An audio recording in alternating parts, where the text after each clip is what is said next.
Good afternoon, everyone. My name is Melissa Andre. I'm the Executive Director of the Philadelphia Tax Review Board, and we are commencing our hearings for today.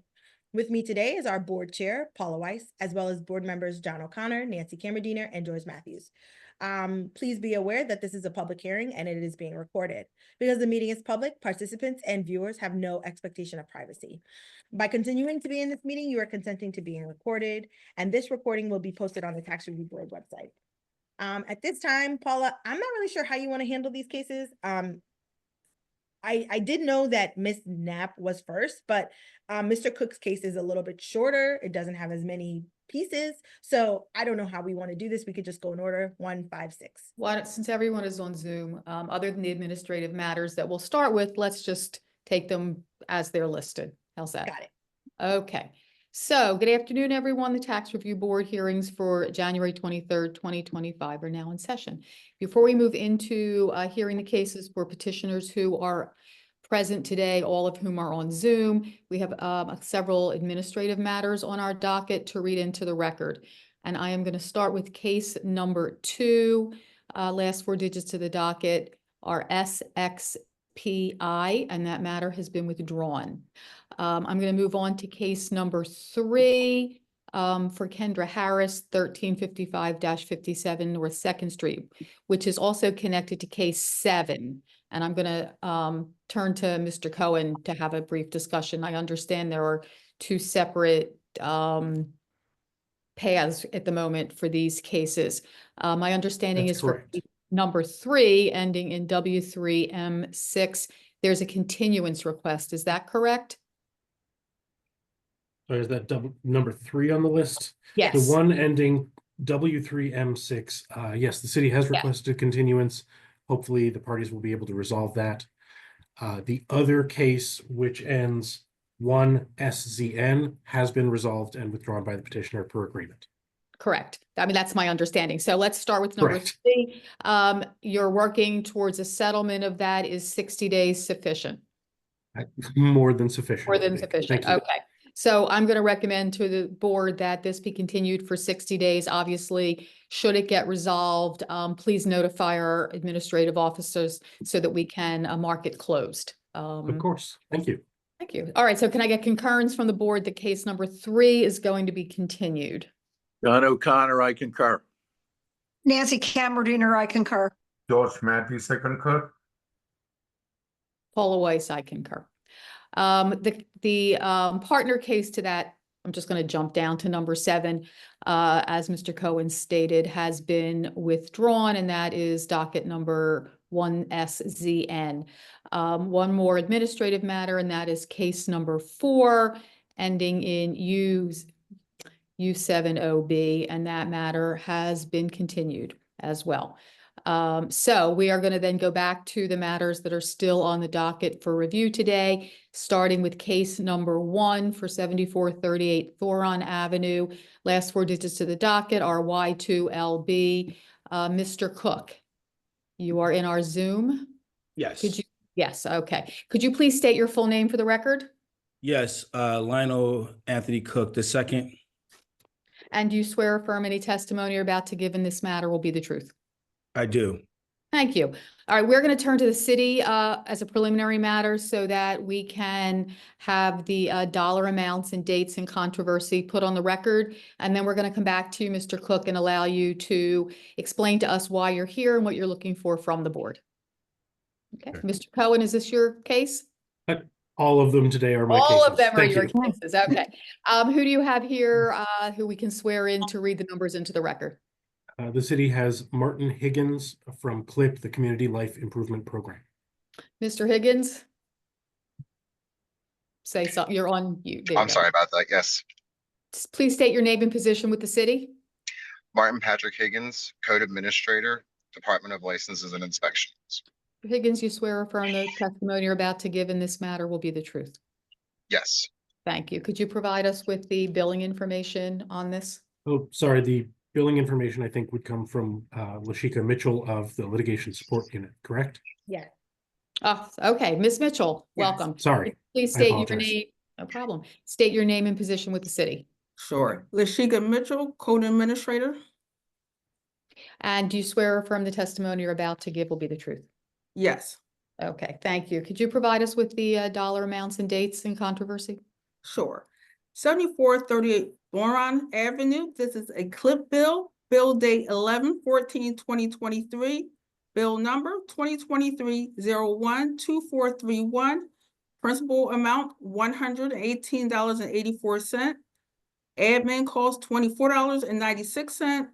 Interest is $4.97, and the total is $148.77. Thank you. You're welcome. Mr. Cohen, any opening comments? Just that this is a fairly standard clip cleanup case. As part of the city's exhibits packet, we have the notice of violations sent to Mr. Cook. Photos from the before and after of the cleanup that happened on October 26th, 2023. And then, of course, the breakdown on the work order completion summary of what was used, labor, equipment, and materials, which is what makes up the work bill. Okay. All right, thank you. Mr. Cook, what would you like to tell us about this matter? Yes, so I originally got the notification that someone came by from the city and looked at the back of everybody's property back in July, I believe it was. When I received it, because I have someone cutting the grass, we cut the grass every 2 weeks, and through the front of the property, and then the back was once a month because there's just not a lot of grass back there. When I got the citation, I called the city to see what the issue was because I kind of didn't really understand where it was coming from because I know I maintain my property, and they said it was the back. So I informed my grass cutting person to cut it every 2 weeks with the front of the property. The document that I received said they were coming back to check in September to make sure I'm maintaining it. And if I don't know, I'm not sure if we have the original pictures from July, but I do see the document that I received this week has the pictures from October to 26th, I believe it was. If you compare the two, if I was not maintaining the back of my grass, it would be way worse than that back there. They came back on the end of October. So they caught me, I guess they caught me in between cutting. I'm not sure. I'm one of the people on my the 7400 block of Theron that does maintain this property. The charge, they're saying they charge $118 to cut the back of my grass. If you look at that, that does not cost that much. I literally the person I have cutting it cuts that for $10. So I just think that bill is egregious, and I'm asking the court to throw this out.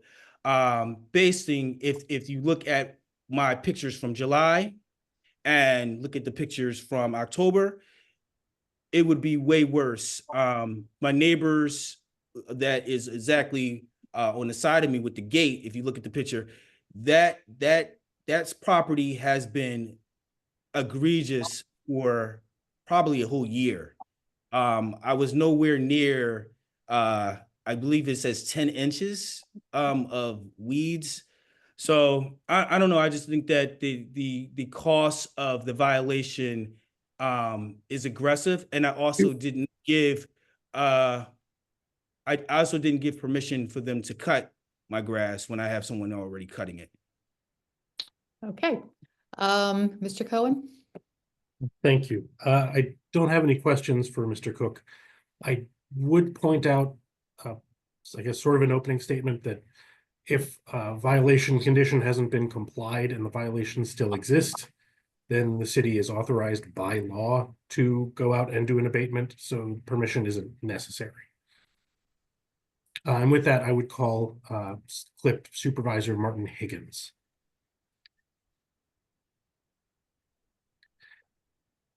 Once he's unmuted. Sorry about that.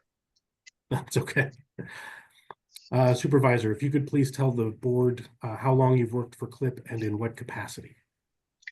I've been an employee with the city of Philadelphia for 27 years. 17 years have been with Licenses and Inspections CLIP program. And through the course of your duties, have you reviewed the records for and looked at the photographs specifically for 7438 Thuron Ave? Yes. And with the board's permission, I'm going to share on my screen the exhibits that have been previously sent to the board and to the petitioner. And we'll just give it a moment, make sure everyone can see the exhibits. Yes. And Supervisor Higgins, can you see? Yes. All right, let's go to the first exhibit. What is this document that I have on screen? All of the highlighting in these documents is not in the original. It's been added for emphasis here. This is the notice of violation that was generated by the CLIP program. What's the date of the notice? The date of the notice is July 20th, 2023. To the best of your knowledge, was this notice ever appealed? I believe that this was heard at the master's level. Oh, no, sorry. Was this notice appealed to the Board of L&I review is what I mean. Not to my recollection, no. That's separate and apart from appealing the bill. The reason, for the board's sake, the reason being, if a violation notice is not appealed within the time provided for corrections, that's the statutory trigger for CLIP to go out and do the abatement under the law. Now going down to pages 4 and 5 in the packet. What are these photos that I have on screen? It is the rear of 7438 Thuron Avenue. And if you'll permit me, I'm just going to enlarge this here.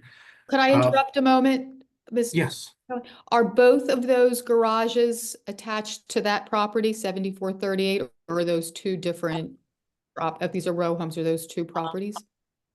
No, they're both attached to the 7438. Thank you.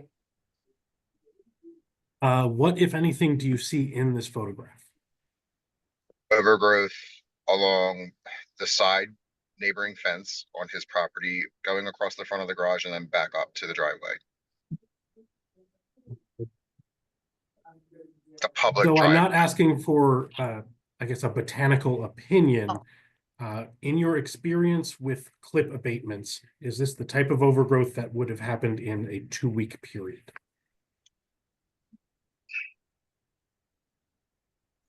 No. And now I'm going to move down to page 5 in the packet. What is depicted in this photograph? So this is the pictures the crew took after they performed the abatement at 7430 Thuron Avenue. And just for the sake of comparison, scrolling up and scrolling back down. Mr. Cohen, could what's we the see the difference? dates? Could we see the date stamps on those? Oh, yes, sorry. I know October it's a little 20. difficult. Okay. Hey, Mr. Higgins, could you please read those date and time stamps into the record, just for the sake of the record? Sure. The pictures were taken on October 26th, 2023. City's exhibit number 4 was taken at 1:19 p.m. And then city's exhibit number 5 was taken on October 26th, 2023 at 2:04 p.m. For the record, what is the difference between the two photos? The amount of time that it took to do the work between the abatement. So moving down, and I'm gonna, there we go. What is this document that I have on screen that's on page 6 in the city's packet? It's a work order completion summary. I'll make it a little bigger. For the sake of the board, what is this total cost figure here highlighted in yellow? That would be the principal. And is the breakdown of that total cost based on cost paid to workers, cost for equipment, and cost to material broken down immediately underneath that? Yes. And scrolling down to page 7, is this the sort of breakdowns of those materials, labor, and equipment costs? Yes. Could you explain to the board sort of the breakdown of each, very briefly? So the senior crew chief is the one who runs the crew. The city would bill for his work at a higher rate. The truck that, driver, that would Sorry, be the at senior Kevin crew chief is Orthe. 2102 per hour? That's correct. Yes. Edward Hill, the truck driver, the city charges $20.32 for his driving the vehicle. Then there were two additional abatement workers, Clifton Barley and Fabian Checo, both billed at $18.54. And Below then that- underneath, sorry, keep going. So below that is the truck that was the city owns and uses for these abatements. And that rate is $40 an hour. And then finally is the material. One trash bag was used and then it was charged at 42 cents. So, Mr. Higgins, you're telling us it took us four workers and a truck for one trash bag? Well, so the crews are always in pairs of 4 to do abatements. Okay. There will be a And- chief, a driver, and then 2 additional. And are these all standard rates that are applied to abatements across the city? Yes. All right, scrolling down to page 8 in the packet, what is this document that I have on screen? That's the abatement work invoice that is sent to the property owner. And the 118.84 from the work order summary above, is that reflected down here under labor materials equipment charge? Yes. And underneath that, is that the 21% administrative charge at 24.96? Yes. And just for the board's sake, below that, I have I've reproduced a copy of Mr. Cook's appeal form, starting on page 10, excluding the exhibit, which is actually already up here, the abatement work invoice. Can I ask, do we have the picture from July when they first came in? I did include that in the packet, Mr. Cook. Yeah, so because that's what I'm arguing. They know if you came in July and I didn't cut my grass at all and maintained it, it would not look like that.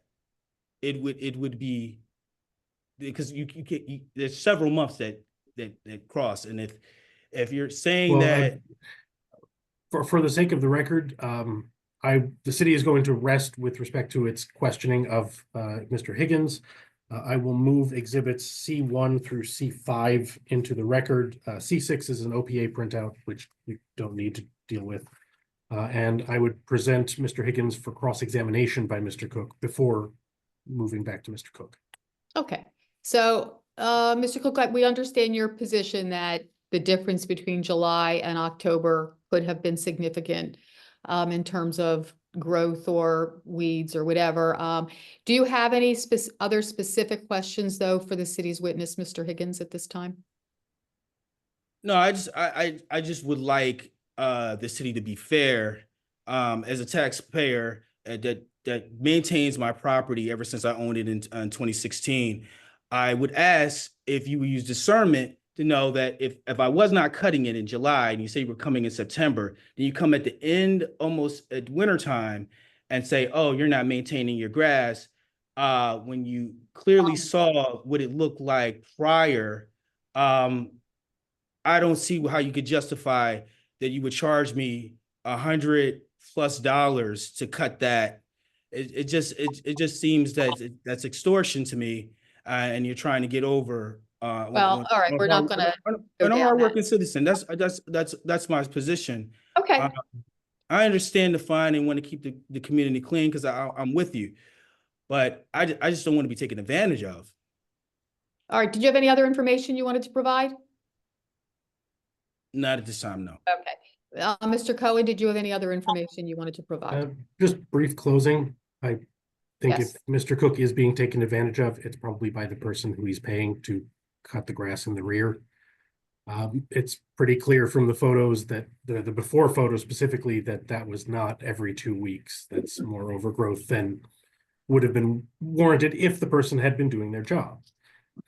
That said, the city work crews are what they are. We send out crews in groups. We have standardized rates for them, and we provided the breakdown of those rates to this board.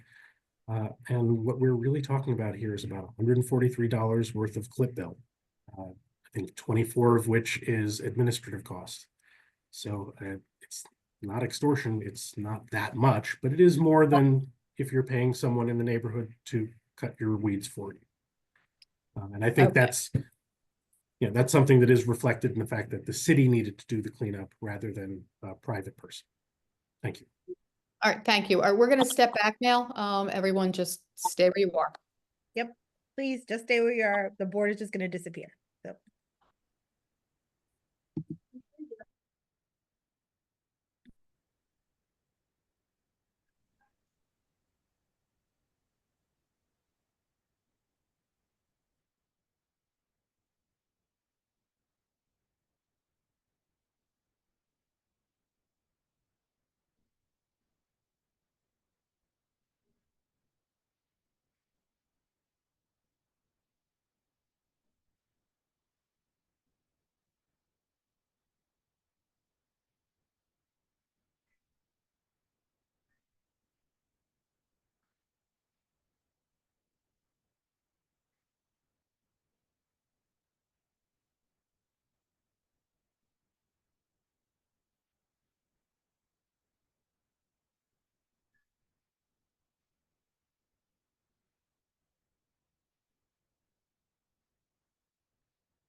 Okay, Paula, everybody is back.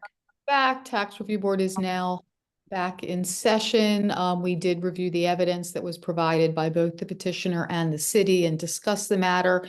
And it is our decision to abate the administrative charge and the interest and reduce the principal by 1/2.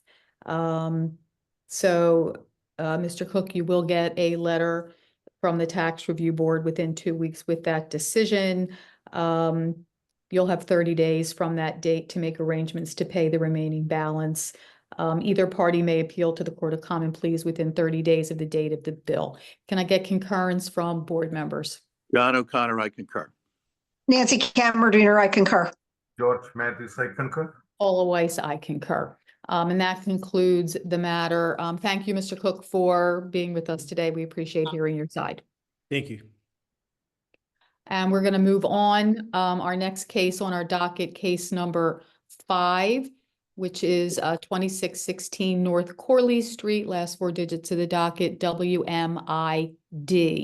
And I believe, again, the taxpayer is with us.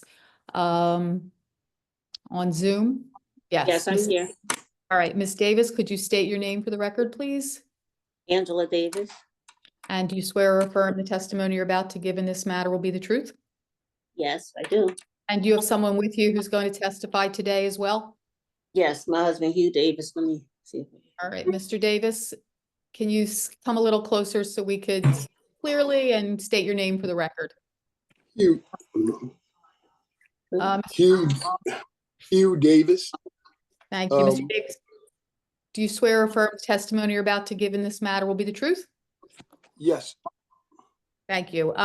So we are once again going to start with the city representatives to have the dollar amounts and dates of controversy announced for the record, and then we will come back to you for you to explain to us why you're with us today, what you're looking for from the board. Mr. Cohen, you've witnessed for this matter. Is Ms. Mitchell? Well, let's. Is it Ms. Mitchell again? Ms. Mitchell, please read in the numbers. Sure. Okay. 2616 North Corley Street. This is a CSU demo bill date 10/24/2023. Bill number 2023-010203. Principal amount is $19,499 even. Admin charge $4,094.79. Interest is $707.82 for a total of $24,301.61. Thank you. Just for the record, Ms. Mitchell was previously sworn. Yes, thank you. Mr. Cohen, any opening comments before we turn to the petitioners? Yes, I do have will get here this with me Supervisor Thomas Rybakowski of CSU and Inspector Joseph Carroll of CSU. This case is a pretty standard imminently dangerous case. The city has photographs, which we'll start with. Can you show me something? Ms. Davis, you're gonna have to mute yourself when you're not. Yes. I'm having technical difficulties, yes. Go ahead, I can hear you. All right, well, The- your background noises needs to be perfect. quieted. All right, go ahead, Mr. Cohen. Thank you.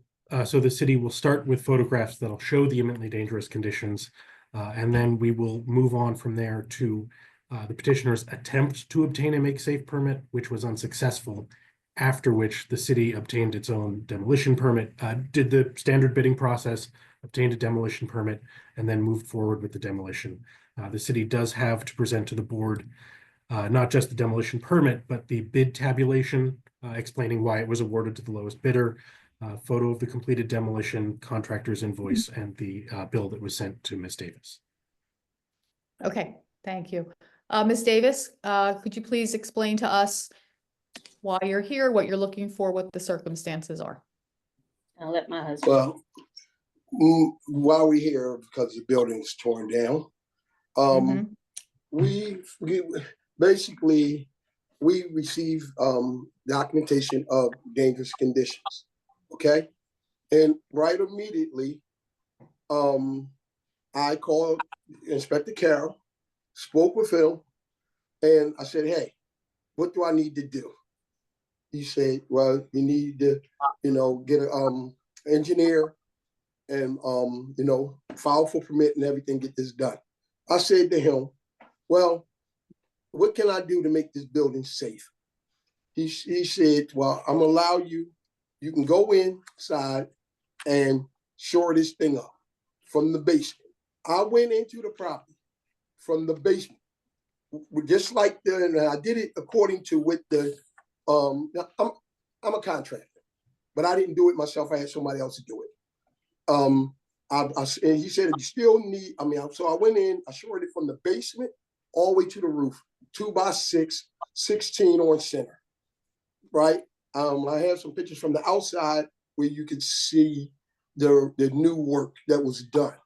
I called Inspector Carroll on a weekly basis, explaining to him, "Hey, look, I got it done. You want to come look at it?" He said, No, you need to follow through with what I told you." I told him I was having problems securing a engineer. So throughout, I finally found an engineer, James Clancy. I called and told him I found James Clancy, and he said, "Okay, just follow through and do what I told you to do." right? So the whole time I'm giving him a play by play. And like, so, it's had been a while, but I'm doing everything in my power to get it done. So then when I got the James Clancy, I told him, went down to him, and we went down, he did the little drawings, whatever, I submitted the thing. So then they rejected the contractor, said he needed to update his OSHA and his insurance. The contractor updated the OSHA, and the insurance thing, like, he's South American. The guy who said all that stuff for him was out the country. So I'm calling him, telling Inspector Carroll that. He's saying to me, look, I told you what to do. Just go ahead and get it done. Right? So, like, I started to get an undertone, like I was getting on his nerves because I kept calling him. And he stated out his mouth, look, say, look, I don't want to tear your building down. Just get it done. Right? So here it is. I'm still trying to do what I got to do. By the time the contractors get all this stuff submitted, I'm like, okay, the guy called me that weekend and said, I got everything square. 2 days later, I turned the corner and my building's halfway torn down. I call Inspector Carroll. He says to me, well, I'm on a emergency call. I have to call you back tomorrow. Tomorrow never came. I called him. My response from him at that point was, well, you took too long. Okay. All right, is that the end of your testimony right now? That's what happened. That's everything that happened. I spent the money. I paid somebody to do the work. They're like, from the inside, it was still, I even asked them, you want me to cut the brick loose? And, it was there, this is all in saving the building. He tells me, I don't want to tear your building down. He's got me thinking everything's fine. I turn the corner and my building's gone, halfway down. Okay, what kind of building was this? It's a single family row home. Row home. All Okay. the taxes paid on the building. All the taxes paid, 0 taxes owed at the time. I'm kind of like, I'm a contractor myself. I made the biggest mistake of working for everybody else and putting myself last. But this was a building that didn't have to be torn down, and I tried my best to do everything I could to save this building. And like, I feel as like the last hearing I had, I was told, like, well, did you do this? Did you do that? And I'm like, that's not what I was told to do. I asked the man whose phone number was on this notice, what do I need to do? And I was trying my best to do that. If it was other steps that's like I could have filed a motion, in which I found out now is something that could have been done. None of that was given to me by the person who I relied on to give me what I needed. He was the man who they said was in charge. So you say you hired a contractor? What kind of work did the contractor? Excuse me, ma'am. The same contractor is listed on the permit that was denied or never got fulfilled because they told him he needed to complete his OSHA. They were like, he already had a contractor's license, but he needed to update his OSHA. You understand what I'm saying? I understand what you're saying. I understand what you're saying. So he did not end up doing any work for you. Is that? He did the work that was done. And how much did he charge you for the work? How much did you spend? He charged me, I believe, $1,500. I bought all the materials. He's a friend of mine. Okay. He's a friend of mine. I went to Tag Lumber and bought all the lumber, all the equipment. Had it, hauled it there in my truck. You know what I mean? I had my guys load up everything he needed. All his guys came in and did the framing. He's a framer by trade. Before he started doing general contracting, he used to frame for new construction. I knew that he could do it a lot faster and had a lot more knowledge than me because I know how to frame, but we're not talking about something that, it need to be done by somebody that could be to the professional standards. He has a contractor's license with the city, like updating OSHA, like really, I understand that that's safety, but if you had a contractor's license, you're talking about an update. You're not talking about somebody that don't know what they're doing. Like, far as I'm concerned. Okay, well, that's a different issue. It's just how they don't make it easy. They don't make it easy. No, I do understand that. think we all have seen that. You know, Mr. and then like, if I don't know something and I ask somebody a question, what do I need to do? I can only do what you tell me I can do.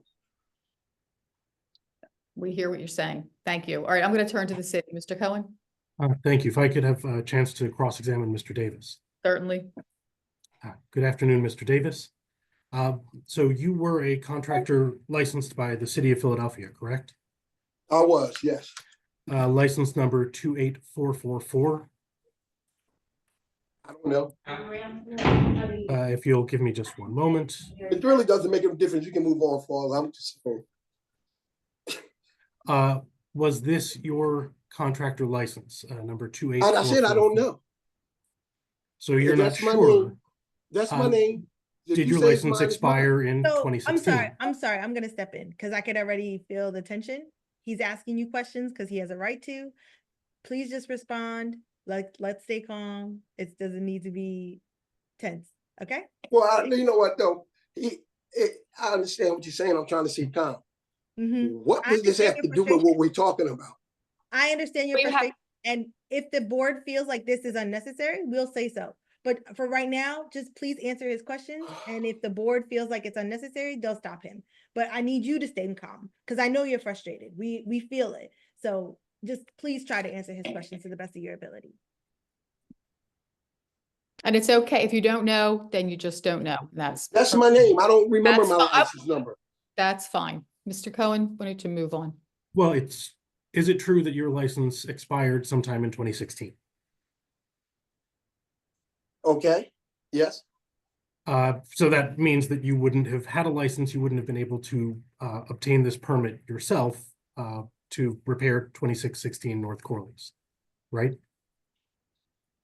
Yes.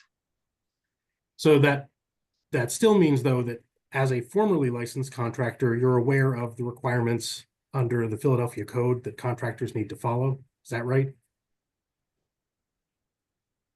Somewhat. I'm not aware of all of them. So were you aware at the time that any contractor that's doing a contract job like this needs to have updated insurances? No, this stuff wasn't updated. How would we know it's up, was up? But not so updated? the question is just, were you aware of the requirement to have up-to-date insurance? I would think that's common sense to know that you needed updated insurance, yeah. Yeah, because if there's going to be workers on site and something falls and hits them on the head, you at least want to have workers' compensation insurance, right? Okay.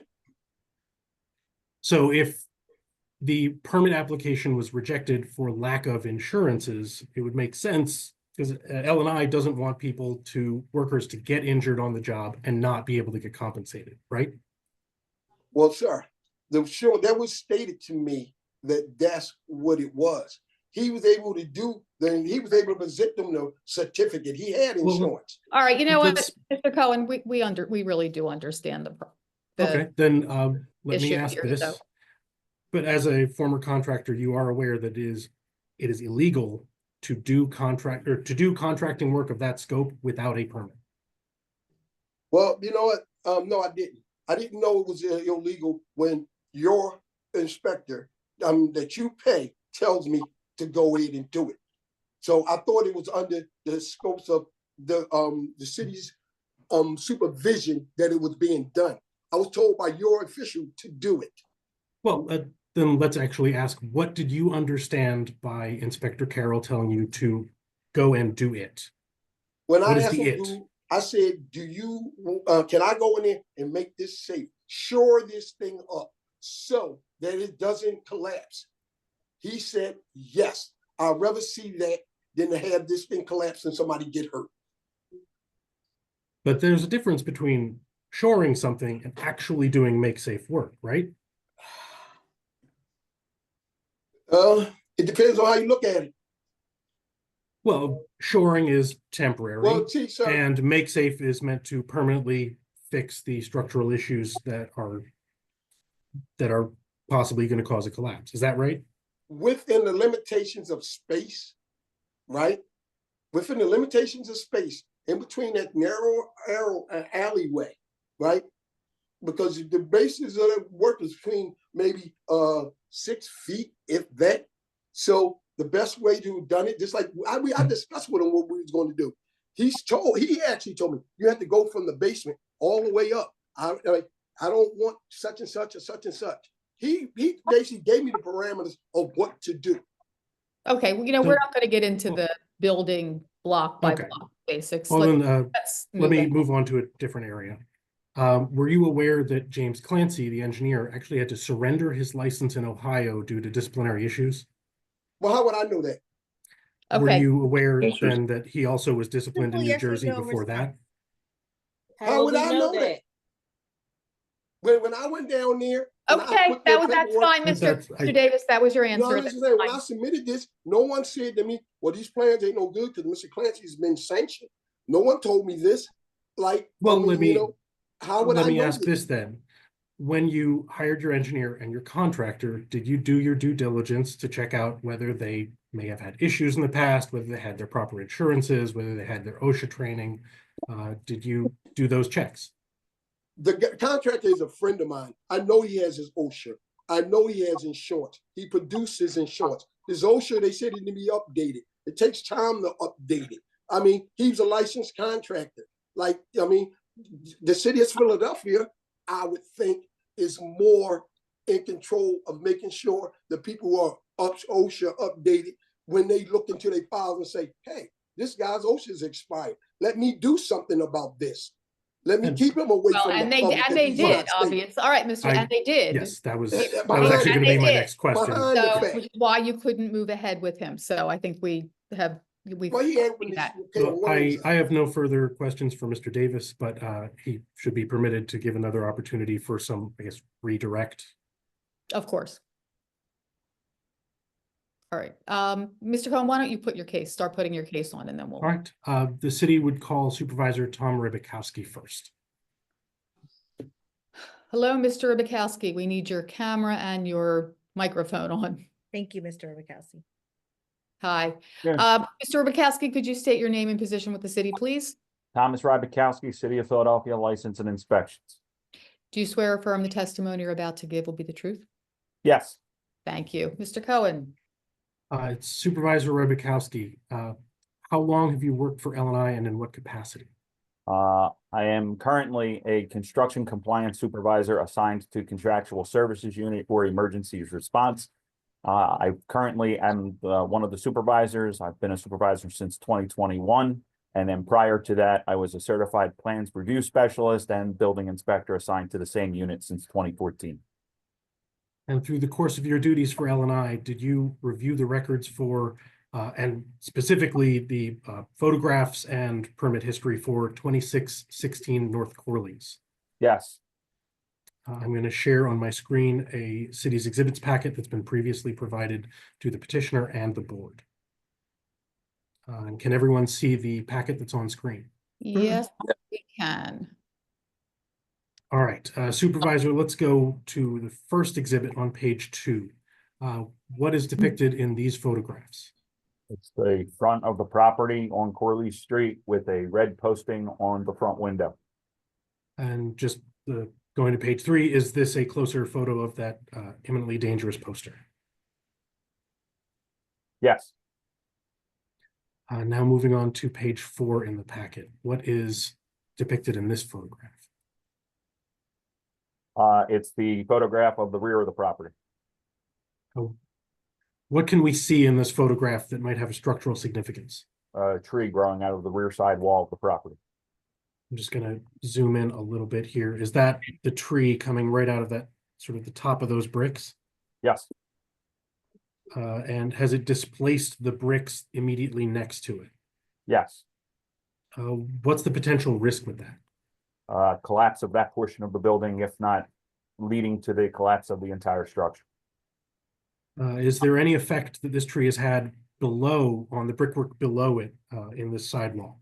It's affected the masonry wall of that property. In fact, the wall is fractured and bulged, leading out towards the breezeway. And actually, before we move on to the next photo, is there anything that you see depicted with the rear bay that's to the left side of the photo? The rear bay of the property is in a distressed state and deteriorated. And now we'll move on to page 5. Is this a better view of that sort of buckling or bowing you were talking about? Yes, Could you tell us what's happening here with this brickwork? quite simply put, the tree is forcing the brick wall out of plumb and could lead to a collapse of the wall. Looks like there's sort of a seam of bricks going immediately down from where the tree is sticking out. How would you describe that? I describe it as the property was posted. It's an eminently dangerous condition of the property. It looks kind of like the bricks are zippering outwards a little bit. We can call it a zipper, you can call it a fracture, you can call it out of plumb. It's a structure has a structural defect and has been declared eminently dangerous. And then at the bottom of this photo on page 5, what are we looking at here, this black area underneath the side of the rear bay? That's the deterioration of the rear bay at the back of the property. Are we actually looking into the structure of the rear bay? You're looking at the framing member or the rear sheathing that's underneath what's left of the asphalt shingles. And it looks like this sort of, I guess I'll try to describe it for the record. The side of the rear bay looks like it's no longer connected to this sort of brown line that's at the side of these bricks. Is that correct? It may be connected, but the framing members do show signs of deterioration and rot. So are you saying it's separating from the main does. Well, structure? yeah, is it separating I was from trying- the wall? It appears that way, that structural member or the wood framing that would be connected there are experiencing wood rot. And this is a row home? This is a row home that's connected to the adjoining property. You can see in this photograph that it's connected to the property on the right-hand side with the With white. the siding? Yes, Okay. Yeah, just for the record, we're looking now at page 6. That window that's immediately next to the sort of white shingles and the adjacent row home, is that window sort of out of plumb? It's like not parallel anymore? correct. What could cause that? Shifting of the property, shifting of the window. Sort of something similar to what's happening here over on the left-hand side of the photo with the rear bay, where it looks like the bottom of the rear bay and the side of the bricks are about a foot apart, maybe more. If not more, you can plainly see that portion of the building is been pushed out.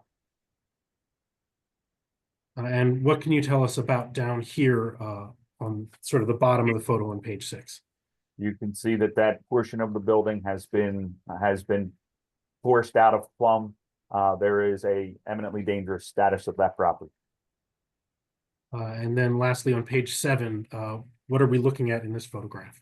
You're looking at a wall that's severely bulged and leaning out towards the adjoining property. And what's going on with the brickwork immediately next to this rear doorway? A partial, if not potential, collapse of the property. And is there fallen bricks in the bottom of the photo on page 7? There is. What do fallen bricks typically indicate? A partial, if not portion of a collapse of some structure of the property. And just for the sake of the record, at the bottom here, right where the brickwork on the sidewall meets the ground, what can you tell us about this? More shifting of the material. It looks kind of like, I guess, a Jenga tower, sort of mid-game. Is that accurate? That's a very good description. Mr. Cohen, I was sorry. going to ask you, I see the date on this. Could you refresh my recollection? Oh. What was the date of the first notice of violation? Actually, that's the next exhibit. next. For the record, I jumped ahead. Supervisor Rodakowski, what's the date of these photographs? These photographs were taken on June 13th of 2023. And moving down to page 8, what is this document that I have on screen? This is a notice of violation for the case referencing the property at 2616 North Corley Street as eminently dangerous. The notice was mailed to the owner of record, Angela Davis, at 1340 Farrington Road, Philadelphia, PA 19151. and it represents the case file CF 2023-055605. The date on the notice is June 14th of 2023, referencing that the inspection took place on June 13th of 2023. Again, that the property has been declared as eminently dangerous. And just for the record, the TRE petition that was filed by Ms. Davis bears the address, the mailing address, 1340 Farrington Road, Philadelphia. Is this the type of document that L&I keeps in the ordinary course of its business? Yes, Is the information that goes into this document entered by an L&I employee through their ordinary duties? yes. And moving down here, I apologize, there's another copy of the imminently dangerous notice. Moving down here to this document, what is this document I have on screen? This is an excerpt from the Philadelphia Atlas system. It does show that there was no appeal filed for any case against the property. So that includes the imminently dangerous notice from June 14th? Correct. And how many permits were obtained for this property? There were 2 that were obtained and issued. They were issued and obtained by the department, the city of Philadelphia. That was going to be my next question. And just for the record, when were they obtained? The issue date is September 29th of 2023. And I guess for the sake of the record, is the plumbing permit to seal the lateral pipe, and obviously the other one is a demolition permit? Correct. Moving down to page 18 in the packet, do you know what this document is? That is a permit that is in our system representing for 2616 North Corleys. This permit was canceled. It was created in our system and subsequently canceled by the department for lack of information. Well, specifically, was this a permit application to address those imminently dangerous conditions? It was. It references the same case number. The make safe to comply, the same case reference that I just read into the record. And scrolling down to, What was the date on that? I actually am going to go over the dates under the processes tab, Okay, which go ahead. contains a bit more information. So looking at page 19, and I'll make this a bit bigger because yes, the text is very small. Very good. So what's the timeline of this permit application? The timeline is the permit was submitted into the system on September 1st of 2023. The permit was then reviewed by the plan review specialist on September 7th of 2023. So September 1st of 2023 would have been about 2.5 months after the notice of violation was sent. Yes, But the notice of violation contained an order to correct within, I want to say, a couple of weeks. Is that, or at least to obtain and make safe and start work within a couple of weeks. Is that right? there is a specific date on the notice of violation. Well, let's read it into the record. We want this to be complete. So was that date June 23rd of 2023? On the last paragraph of the notice of violation, page 1, you are ordered to make repairs and or take the necessary actions to correct cited conditions prior to June 23rd of 2023. But that said, did L&I give the owner a grace period to get this permit application in on September 1st of 2023? There's a permit that was submitted into the system. Yes. And then this action taken on September 7th of 2023, can you explain what that was? On which date? I'm sorry. Sorry, here, revisions required on September 7th of 2023. Can you explain what L&I did there? That means that a request for additional information was made by the plans review specialist, and that notation is September 7th of 2023. And specifically down below here, it's not dated, but it says hold permit insurance and contractor insurance expired. Why would that notation be under this permit application? It would be because the contractor that's associated to this application, their current insurance is expired and they need to update that insurance with the department. Is make safe work typically considered dangerous? Yes. Would that mean that danger, would that mean that L&I would want the contractor to have insurance for any workers that are on site or any passersby that pass by the site? Generalized answer is we want every contractor that's issued a permit in the city of Philadelphia to have current insurance on any job site. And specifically does well, actually, I'll state this for the record. The Philadelphia Code under section 9-1004 sub 5 does require specific types of insurance. One is general liability insurance and another is workers' compensation insurance. Now Supervisor Rybakowski, would general liability insurance cover the passerby gets conked on the head by a falling brick scenario? Yes, And would workers' compensation insurance cover the falling brick falls on worker's head scenario? correct. And then back to page 19, this notation here where it says the permit application has been canceled. What's the date of this cancel permit action? No information was provided to the department. The permit was canceled on September 26th of 2023. And scrolling down here to page 20 in the packet, what is this document that I have on screen?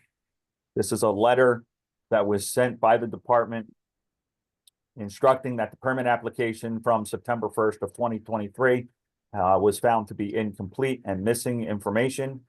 There is information, 2 bullet points, asking for that information to be supplied to the department. And if that material is not provided to the department, the permit would be abandoned within 10 days. And specifically, was that information provided, or actually, does the notation of up here of September 26th, that cancellation indicate that this information that was requested was not provided? Correct. And down here on page 21, what is this document that I have on screen? This is the bid paperwork for the demolition as the permit or as the property was still in an eminently dangerous status.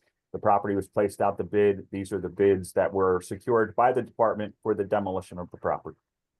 When was this bid awarded? This bid was awarded, Was it awarded on the same day that the demolition permit itself was issued? typically it's awarded either the day before or the day the permit is issued. Because I think this document doesn't seem to show the award date here, does it? I'm looking for it. I do not see it. Okay, well then we'll answer the question this way, jumping down to page 23 for a second. What's the date that the demolition permit was issued again? The demolition permit was issued September 29th of 2023. So then, based on your previous answer, the bid would have been awarded either the 28th or the 29th, somewhere Correct. around there? Yep. So what was the winning bid? The winning bid was for USA Environmental Management at $19,499.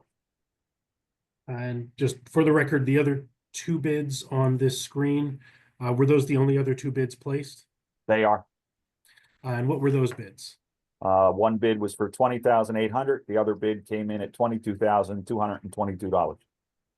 And is this CSU or L&I's contractual services unit's usual process to select the lowest bidder? Yes, And is this how L&I maintains cost controls for its city demolitions? yes. And if you could just state for the record, what are the features or details of this specific demolition bid? Demolition for 2616 North Corliss. The specs are sidewalk, 2 stuccos, CW stands for common width or common wall, 2614 and 2620 North Corliss, install 4 foot high, and that would reference to a 4 foot high fence. And just for the sake of the record, was this also accompanied by a separate bid for 2618 North Corliss, the adjacent property? It was. I'm sorry, what was the second address, Mr. Cohen? 2618 North Corliss. I only bring it up because I want to make a differentiation now between the 19,499 that is part of the bill that's at issue here before TRB. And when we look at the invoice, we're actually going to see that the invoice was for both, but there is still a breakdown of one address and the other. And now let's move down I think we already covered this, but is this the demolition permit that was issued September 29th? This is, And is the cost the same, 19,499 as the winning bid? correct. And scrolling down here to this photo, is this a photo of the completed demolition? It is. Does this also show it shows both row homes 26, 16, and 18? It shows both parcels, the completed demolition of both. But only one of the side walls stucco would have been included in one of the parcels bids, and the other parcel had sort of the stucco for the other side. Is that right? Correct. And now looking down here on page 27 in the city's packet, what is this document? This is the invoice from the contractor, USA Environmental Management. The date on the invoice is October 24th of 2023, indicating that they sent a invoice for $19,499 for the property at 2616 North Cortlandt. Just for the sake of the record, does the invoice have both 16 and 18, but it has a breakdown of both? Yes. Okay. Now scrolling down here to page 28, what is this document? This is the invoice that's sent to the property owner for the demolition of the property. This shows the labor rate or the principal, which is $19,499. It includes the administrative fee of 21% at $4,094.79, bringing the total to $23,593.79. And are the L&I documents that I've shown in this packet documents L&I keeps in the ordinary course of its business? Yes. Are they something that an L&I employee would enter the information into through the course of their ordinary duties? Correct. And then just for the tax review board's sake, the last page is the appeal that was filed, the petition for appeal, minus the exhibit, which is already here. It's the abatement work invoice. And with that, I'll move to enter city's exhibits C1 through C11, the entire packet, into the record. And we can do cross-examination of Supervisor Rybakowski, and I can, if needed, share my exhibits on screen if Ms. Davis wants to use them in her cross-examination. So accepted, thank you. Mr. Davis, did you have any questions for Mr. Rybakowski? Well, for this condition of the building is just about accurate. Besides, Sorry, is what? This conditions of the building was just about accurate. Besides the one of the things he was saying about a window on page 6, where he was saying it was shifting of the building. If you look at the brick across the bottom of that window, brick is perfectly straight. The window's crooked, but the brick's perfectly straight. There's nothing wrong with Okay, that wall. I don't know that's Well, it makes a difference because relevant. he's trying to say not only this wall was falling down, the other wall was falling down. So that's where it makes a difference to me, because there's nothing wrong with that wall. The brick's perfectly straight, lined below that window. okay. The brick, the damage to that wall started over the bottom window of the side. Like it had damage to the wall. Absolutely. And of course it was some shifting in the wall. I don't know if you have a picture that was submitted when we went to court, because they didn't give it a number, but this is a picture of it where like I said, it was submitted. Well, we when can't went to the see other that. end. Wait. I do want to No, hold on, interject. we can't. I do want to interject this, that evidence that he submitted was submitted with the petition. So if the board looks at the petition documents, that picture was submitted if the board wants to look at that. Okay, does Mr. Cohen have that as well? I am not sure. It was No, with the actually, petition. I only saw with the petition the photograph of the demolition bill. If you'll please give me 1 second. There was 2 pictures submitted with the petition, 3 pictures actually. Yeah, two pictures. But I can send that to you, Mr. Cohen, if you don't have it.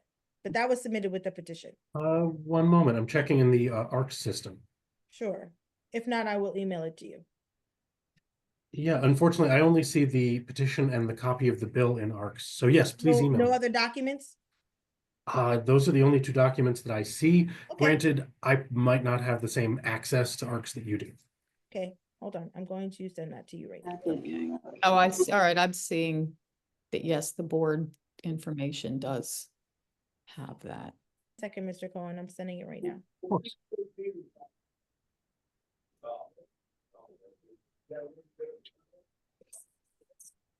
There was something on 7. I forgot what that was.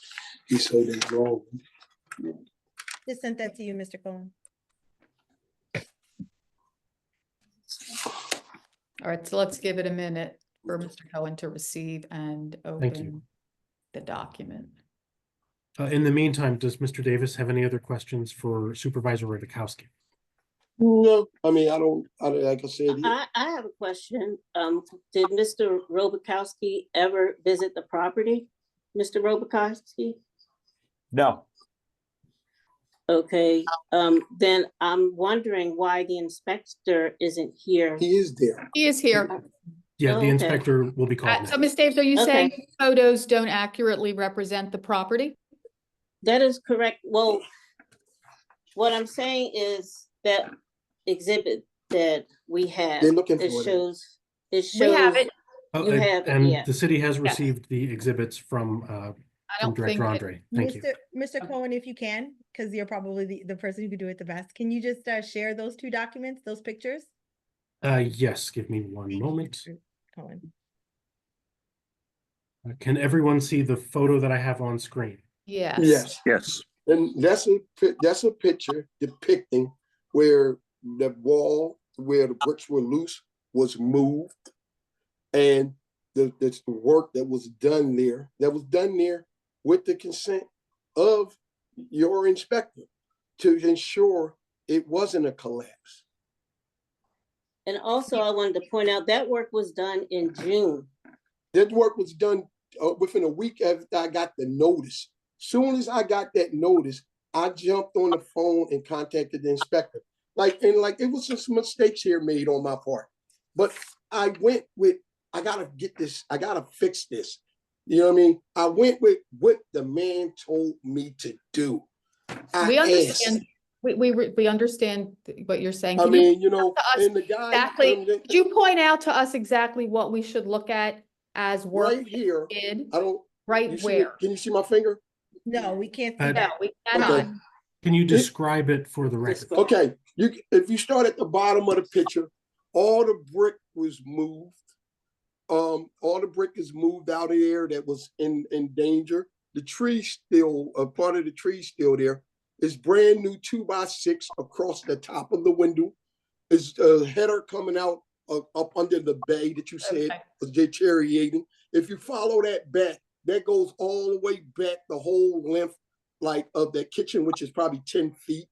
The whole inside of that window, everything behind there is 2x6 from the basement all the way to the roof. Mr. Davis, when you go, what was your intention with this building?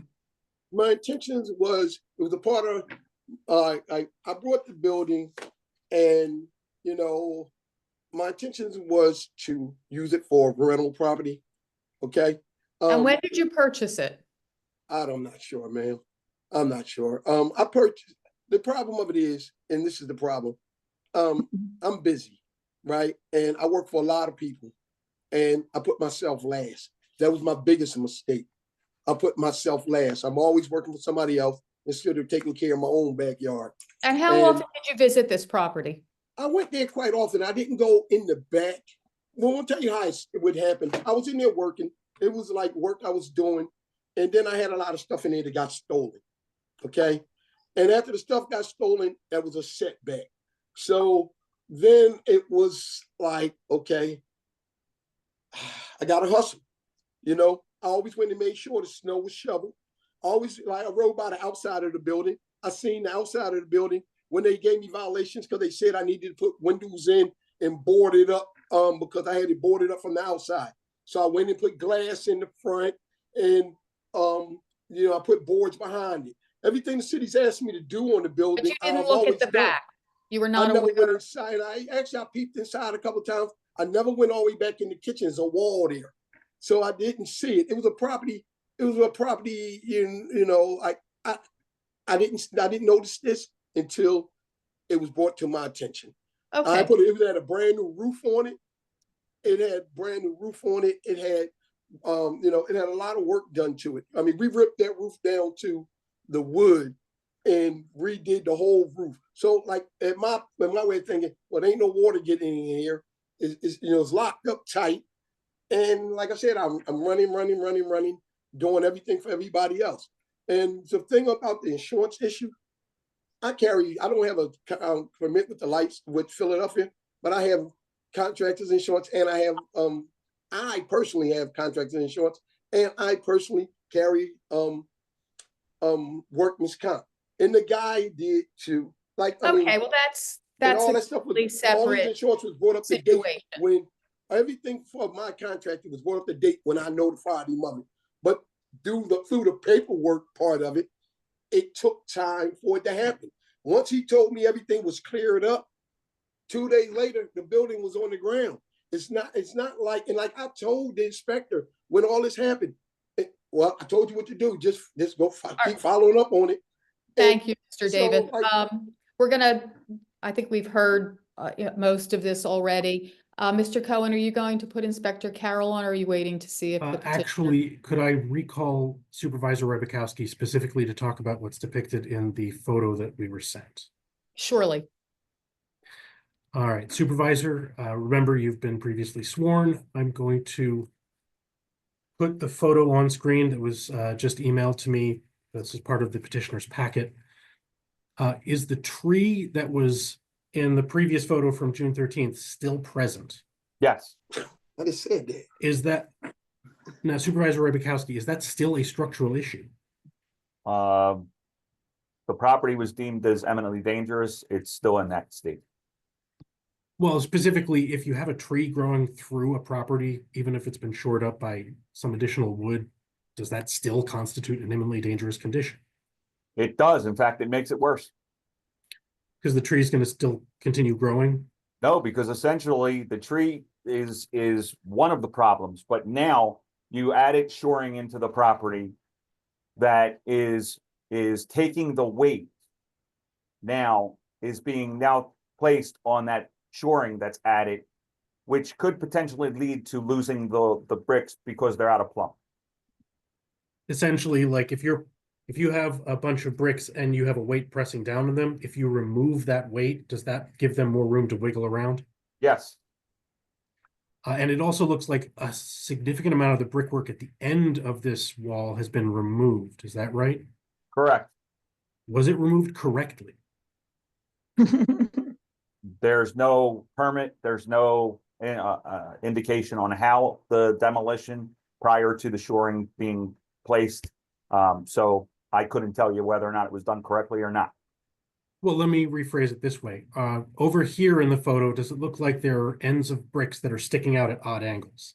Yes, Is that a good or bad thing? bad.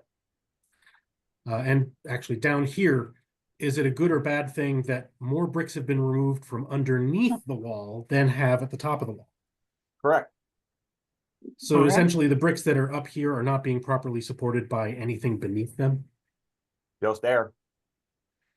And down here, it looks like what used to be sort of a wall of bricks that was out of, that was bulging outward. Has that entire part that was bulging outward been removed?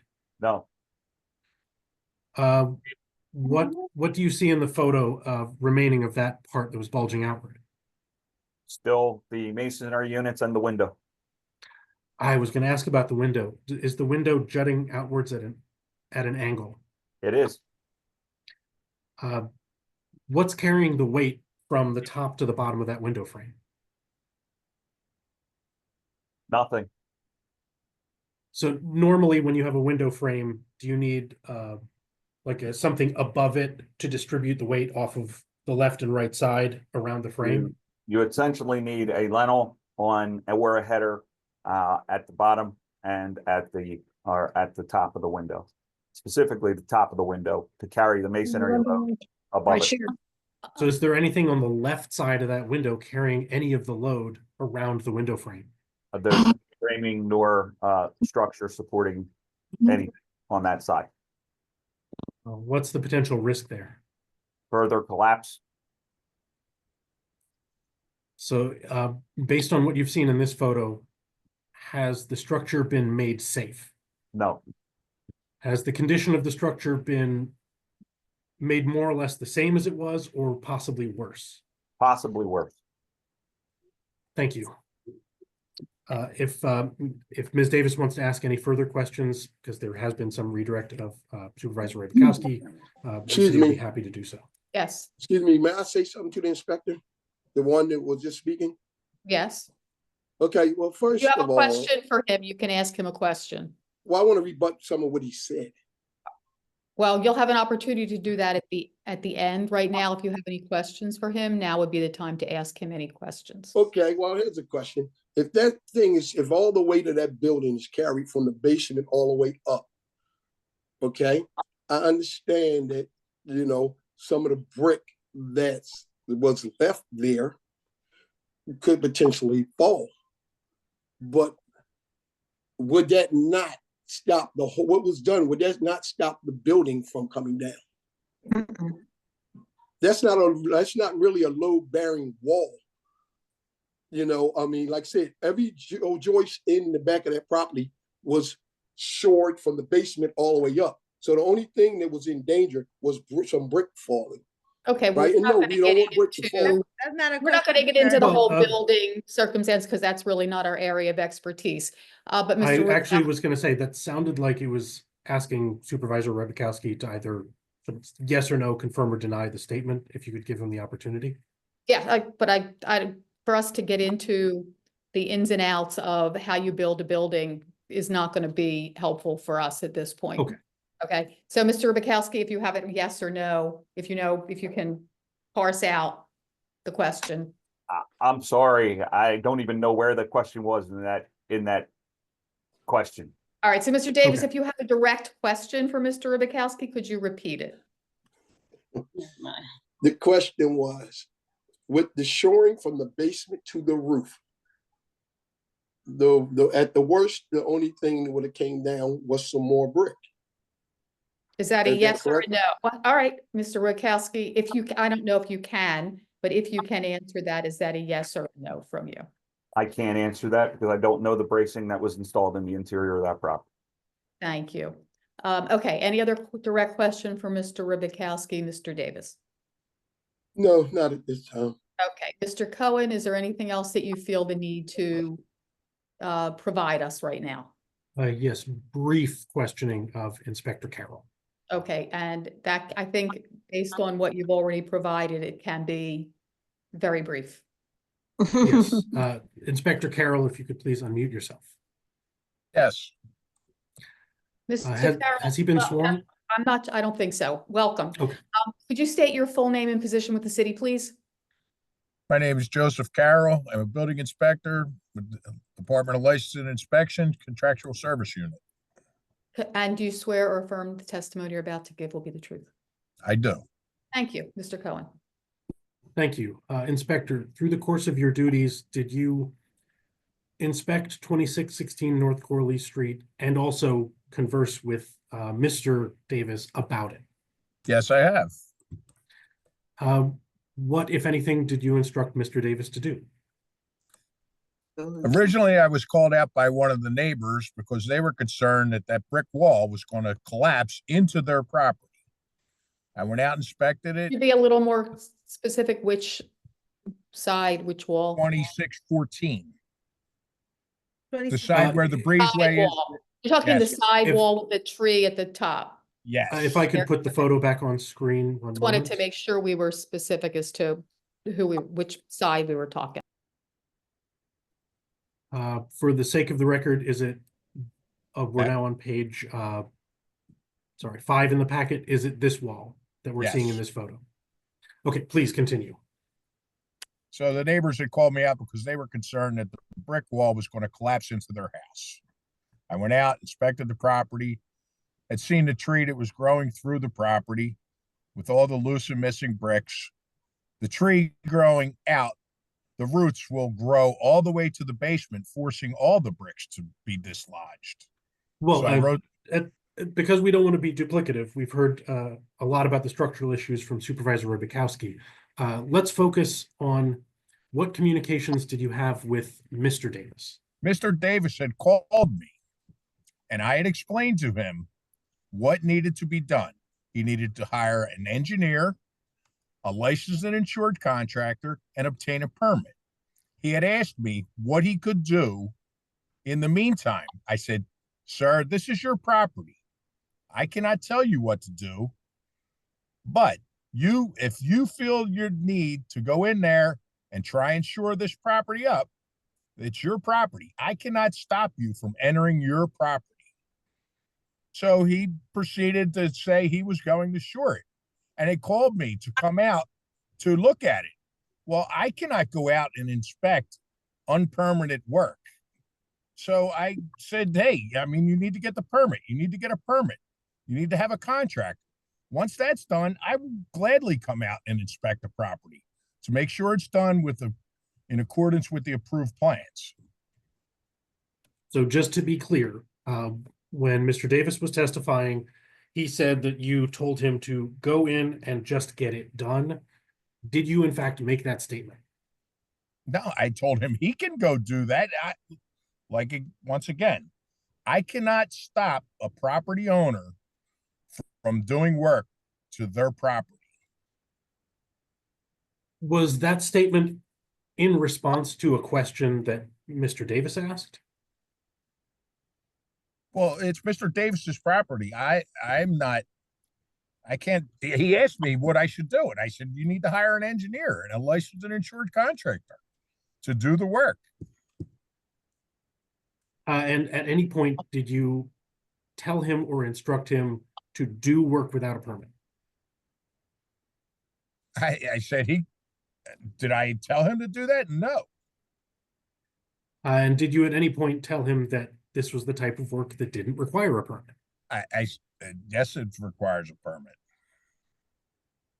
And sorry, I'm trying to cover all the bases. Was there anything else that he testified to earlier that you want to correct the record about?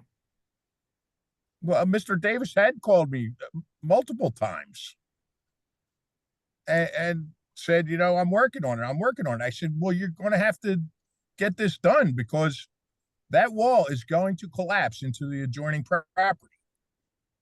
And I mean, this happened in June. They were notified. Now, come September and nothing was done, that the city's not going to wait till the property collapses and put other people in danger. I think part of the issue here is that when we're talking about get it done or get this done, there's an ambiguity as to what this or it is. So when you told him to get something done, what in your mind specifically was he required to do? Hire an engineer, a licensed and insured contractor, and obtain the permit. Okay, I think it's getting a little Thank you very much. repetitive, Mr. Cohen. I actually was going to stop my questioning there okay. and present Mr. Carroll for cross-examination. Mr. Davis, did you have any questions for Mr. Carroll? Well, you know, I'm listening to this testimony, Mr. Carroll, and like he said, we had multiple conversations. I've been told you that. And he did tell me I needed to get an get an engineer, which I did. But we had the conversation about me making it safe so it wouldn't fall. And he okayed it. He didn't say it's up to you to go do what you want to do. He said, yeah, sure, I would like to see that done, actually, rather than this thing fall. And he said, then after I tried to get him to come, like he said, to come look at the work. He said, no, you got to get the permission and anything. Then I'll come look at the work. But he did say, okay, so wait, so you're confirming that he did say to you, you need to have a permit and a licensed contract? He did tell me that. Well, for the sake of the record, it looked a couple of seconds ago as if Mr. Carroll was shaking his head as to indicate no. If Mr. Davis, if you can ask him the question directly and allow him to say yes or no, whether he did or didn't do that, or say that. Hello? Did you have a question? Did you have a question for Mr. Carroll as to the nature of your conversation? Did he not tell me I could go in there and do that work? Mr. Carroll, yes or no? I could not stop a property owner from entering their property and doing what they Did you feel tell me is not to do it? necessary. Did you tell me not to do it when I asked you? No, I did think not he- tell I you know- not I to. think he already answered that. So You I know, think yeah, it's double he talk already what you're doing. answered that both to you and to Mr. Cohen. So I think we do understand what may have been the nature of the conversation, what may or may not have been misunderstood in any way. Did you have any other questions for Mr. Carroll? No, I don't. Okay, Mr. Cohen? Well, any- I have a question. Well, Okay. Mr. Carroll's testimony, he said when my husband asked him to come out and look at the work, he said, I can't go out and look at work that's not permitted and whatever. How did Mr. Carroll know whether or not a licensed contractor did that work? Wasn't a permit. Mr. Carroll? There was no permit for the property, so I'm Did not you check? authorized. Oh, so you had checked and already knew that? I'm just I asking. think his answer is that he could see in the city's database or LNI system that a permit had not been filed for. Is that Okay. correct, Mr. But- Carroll? but- I'm not testifying. Mr. Carroll, is that correct? Correct. That there was no permit pulled by a There was no contractor permit, that had so been registered there's with the not a city? reason. There's not a Okay. reason for me Got to it. be at that property. Do you remember the conversation with you when I called and told you that the work was done? And, you know, and you said, good. And I asked you, well, should I cut loose the rest of that brick or leave it? And you told me to leave it. No, I do not recall that. Yeah, well, it happened. Okay. Mr. Cohen, any closing remarks? Yes, thank you, Inspector Carroll. I think the evidence shows what's going on here. So what we know for a fact, what is not really in dispute, there was no make-safe permit, and because there was no make-safe permit, about 2.5 months after the notice violations went out, a couple of days after the application was canceled, LNI bid out the demolition. It used its ordinary bidding process to select the lowest bidder, which is how it controls costs, and the lowest bidder went out and did the work to make the property safe. The sort of he said, she said side of this story is what construction was done without permits that Mr. Davis said his contractor did, and whether or not that construction was adequate. And we actually did get a direct answer from Supervisor Rybakowski. The construction that was done was not adequate to fix the imminently dangerous conditions. There was still a tree growing straight out of the side of the wall, and the wall was jutting out at even the same or worse an angle. I mean, if we're talking about bricks falling off of the property and falling onto the neighboring property, the work that was done actually made the situation potentially worse. And you heard from Supervisor Rybakowski saying that the condition of the property was at best the same imminently dangerous condition after that shoring was done, and at worst, it made the property less safe. And then you heard the sort of he said, she said between who said what to Inspector Carroll and to Mr. Davis. I think that can be chalked up as a misunderstanding. A lot of terms like do this and do it were used. I think there is some confusion between an inspector saying, I can't authorize you to go and do your own work, but I can't stop you either. And Mr. Davis saying, oh, okay, I've been given permission to do this work. I think the inspector is technically correct. He can't go in and stop someone. He's not the police. He can't barge into someone's home and stop them from being in their home or doing something, even if it is a violation of the Philadelphia Code. What he can do is he can get on the phone to LNI's construction unit and call them out and have them write up a notice of violation for unpermitted construction, which he didn't do, because why do that when you already have a case that's going to be resolved either by fixing it or by demolishing the property? So I think Inspector Carroll gave Mr. Davis the benefit of the doubt. He tried to let him get this done, let him get the permit with a licensed contractor and insured contractor to get the work done. Mr. Davis simply didn't get that done, didn't get the permit, didn't have a contractor with insurance to cover the workers or cover passersby. And eventually LNI had to move in and do the demolition. For that reason, the city respectfully requests a ruling in its favor.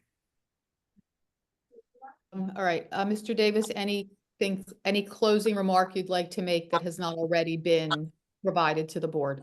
Well, ma'am, like, you know, There's a lot here that's been done, like I said, and like when I asked Inspector Carroll what to do, I'm gonna still tell you. No, Hold on, hold on, hold on, hold on, hold on. no, excuse me. I'm not asking you to repeat I'm not repeating information anything. that you've already told us. Is there any? No, I'm not repeating anything. I'm just in rebuttal to like something he said. He said, you know, the thing about getting a make-safe permit, right? I was never told to get a make-safe permit. That's all I'm saying. I asked him, he told me what he told me, but he never said, hey, well, you might want to get a make-safe permit and then do this. Just to tell you, and the only thing I can stand on is I did what I was told to do when I asked the question. If he'd have said, if you know your job, if I ask you what to do about this, you're going to give me, you can do this, that, or the other thing. Like that was never given to me. That when I relied on him for information I needed, it was not giving to me. The proper information wasn't given to me.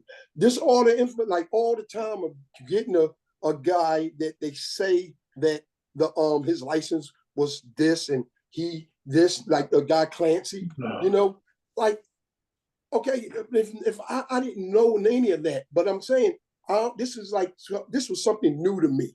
But if you would have said, hey, you can go and just get make safe permit and go ahead and do this work, my thing is like I gotta stop this building from falling. Like I wasn't given the proper information from the start. That's my testimony. Okay. Like that's the biggest thing. Okay, well, thank you. We appreciate the frustration and the difficulty in working through city processes. We really do. And at this point, the board is going to step aside and consider the matter. Everyone stay where you are.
What's up?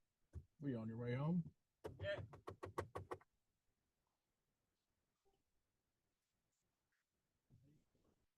I'm better. Could be worse. Inspector Carroll, can you mute yourself? Hold on. Thank you.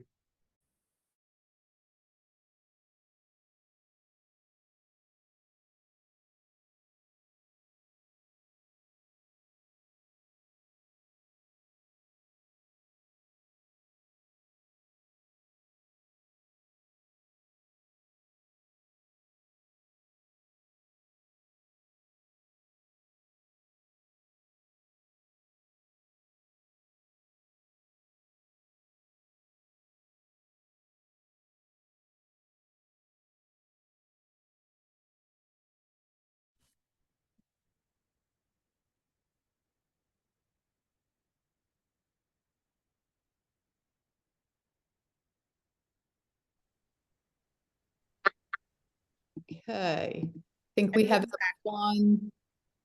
Tax Review Board is back in session. We're all here. All right, we did take some time to review the information and the evidence provided by both parties and discuss the circumstance. And it is the decision of the board that we will abate the interest that has accrued. We appreciate that the Davises did attempt to communicate in, back and forth once they had been notified that the city was declaring the property imminently dangerous. They did receive the violations and, speak with the inspector. However, in light of the condition of the property and the city taking going through its process in order to secure the area for the neighbors, the rest of the bill will stand. Can I get concurrence from board members? John O'Connor, I concur. Nancy Cameron, I concur. George Matthews, I concur. Paula Weiss, I concur. So Mr. and Mrs. Davis, you will get a letter from the Tax Review Board in about 2 weeks that the interest portion of this bill has been waived. Either party may appeal to the Court of Common Pleas. There will be an adjusted bill from L&I based on the city's decision, and you will have 60 days from the date of that bill to make arrangements to pay off the balance in installments if you so choose. So that will conclude the matter in front of us today. Thank you, members of the board. All right, thank you. Thank you, Mr. and Mrs. Davis, for your time. And we are going to move on to our remaining case, which is on our docket, case number 6, Runways Epic LLC, last 4 digits to the docket, OHVS. And I believe that the taxpayer is here. Excuse me. May I leave the meeting? Yes. Thank you, Mr. Carroll. Owen, you don't need, Mr. Carroll's not involved in the next case, I assume? Thank you very much, Inspector Carroll. Yes, Thank you. you're not needed for the next case. Thank you. I do need Ms. York from license issuance. Okay, and Mr. Rubikowski? Is he? Mr. Rubikowski is not needed for the next case. The next case is a license issuance matter. Right. So All I right, think we just need to start with Ms. Mitchell. Okay, so wait, let's, Ms. Sapp? Yes. Okay, thank you for your patience. Could you please state your full name for the record? Trina R. Sapp. And do you swear or affirm the testimony you're about to give in this matter will be the truth? Yes, the truth, nothing but the truth. Thank you. We're going to turn to the city to provide the dollar amounts and dates in controversy, and then we will come back to you for you to explain to us why you're here, what you're looking for from the board. And as Mr. Cohen stated, I believe Ms. Mitchell is going to provide those, and you have already been sworn, and I'm getting reverberation from. Yeah, I'm trying to figure out where it's coming from. Is that Miss Sapp? Can you just press mute for me for a second, Miss Sapp? Sure. Yes. It's clearly Yeah. Ms. Sapp. Okay.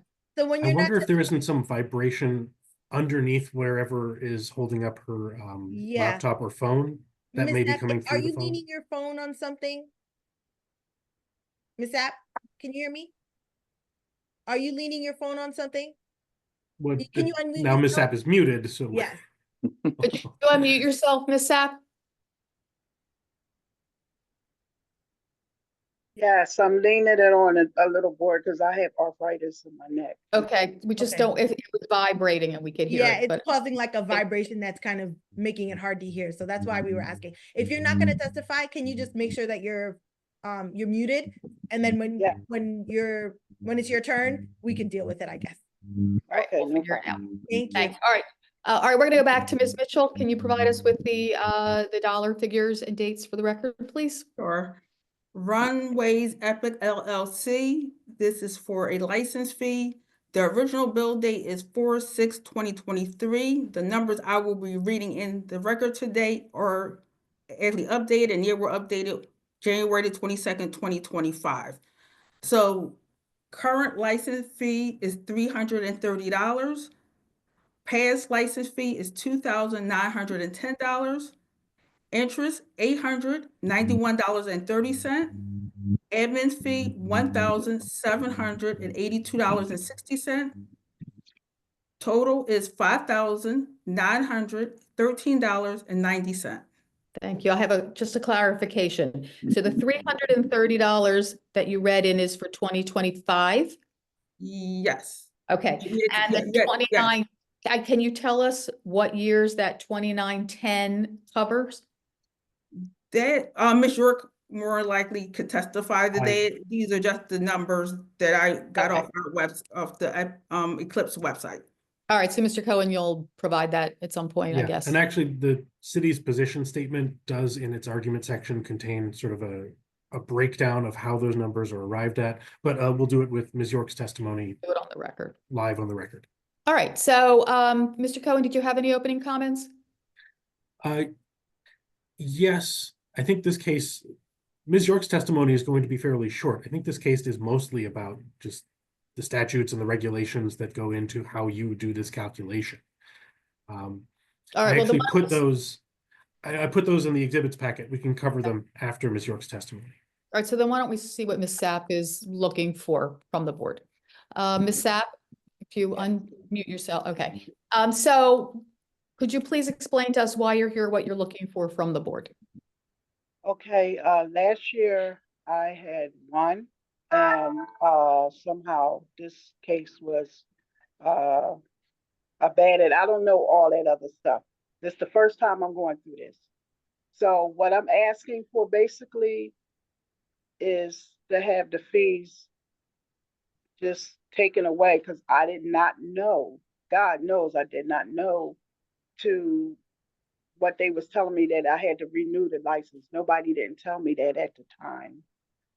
And I was sick at the time. So if I knew everything that I knew, I would not be sitting here January 23rd in your face right now.